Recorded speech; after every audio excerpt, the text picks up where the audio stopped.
Sorry అన్నయ్య. ఛీ!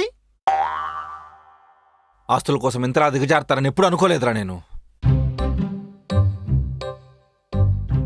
నేను మీ ఆస్తులు రసిచ్చేస్తున్నాను రా. థ్యాంక్స్ అన్నయ్య. అది ఎందుకో తెలుసా? ఆస్తుల కోసం మీరు ఇంకెంతలా దిగజారుతారేమో అని భయం వేసి. I betray you all. అన్నయ్య సంతకం నీదే పెట్టు. సారీ. ఇదిగో.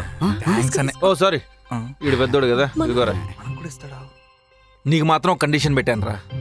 మీ ఇద్దరికి పెళ్ళి ఆకే ఈ ఆస్తి నీకు వస్తుంది. ఇదిగో. ఆస్తులు జాగ్రత్తగా చూసుకుంటారా. థ్యాంక్ యూ బావగారు. బావగారు, ఆస్తి మొత్తం అవి పేరు మీద రాసారా లేకపోతే నా పేరు మీద కూడా? లేదమ్మా, వీడి గురించి నాకు తెలుసు. వీడి పేరు మీద రాస్తే మొత్తం ఖర్చు పెట్టేసుకుంటాడు. అందుకే ఆస్తి మొత్తం నీ పేరు మీద రాశాను. నాకు ఈ పొజిషన్ చూసినప్పుడే డౌట్ వచ్చింది బావగారు.